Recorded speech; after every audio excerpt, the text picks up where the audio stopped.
Hello, my name's Dr. Max Gowland. I'm founder of a company called Prime 50 who specialise in the nutritional science of the over 50s, 60s, 70s and beyond. Now we all know that immunity is very, very important. It's a number of health areas that we try and look after, but it is particularly important right now for obvious reasons.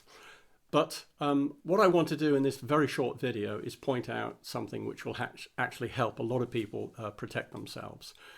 The immune function itself is supported using a variety of vitamins and minerals, such as vitamin D, which I'll talk about in a second later, good old vitamin C, vitamin B6, B12, even folic acid, but also some of the minerals like selenium, copper, zinc, iron, etc.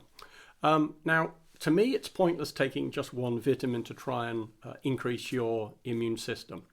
What I believe is much more important is to make sure we get a collection of those vitamins and minerals.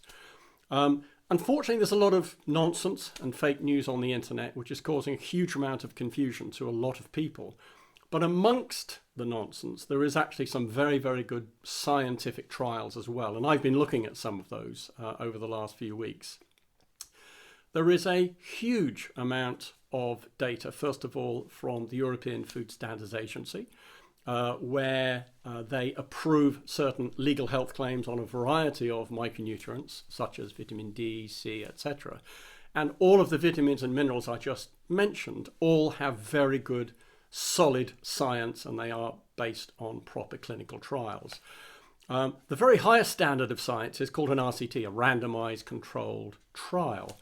But an even higher standard, the very pinnacle of good clinical trial data, is actually collected in what's called a meta-analysis, which is basically where the scientists put all the clinical trials together on a particular area, and a statistician goes through it in great detail. I just want to share with you a fascinating meta-analysis which was published in a very learned journal called the British Medical Journal a couple of years ago on vitamin D, and also how it can protect us against respiratory infection. I won't bore you with all the detail because I can send that via a link later, but it proved beyond a shadow of a doubt, and it was just done on over 11,500 people in over 20 countries, that vitamin D on a daily dose of around 800 IU, international units, which is a fairly low dose, gave a 70% protection. In other words, people who had that daily dose of vitamin D were 70% less likely to suffer from a respiratory tract infection. Another interesting fact, which I think is relevant to the ongoing debate today, and I've written to a lot of people at very high levels, and I've received nothing back, unfortunately, so I just want to share this. We know that darker skinned individuals are much more prone to pretty serious vitamin D deficiency. And if you're deficient in vitamin D, clearly you are going to be much more susceptible to immunity problems.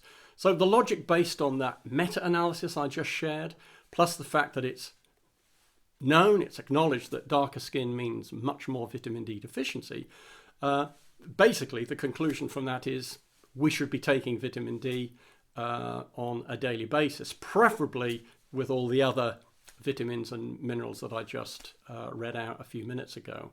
So my advice is look for vitamin D containing micronutrients, supplements that you can get off the shelf. Look for reasonable doses, 800 IU, which is about 20 micrograms per dose. And that is a very cheap way of doing something which might help us in our health over the next few months. I hope that's helpful. Please share if you think somebody else might want to listen to this. And I do hope that this video will eventually work its way up to somebody that needs to know this. Thanks for listening.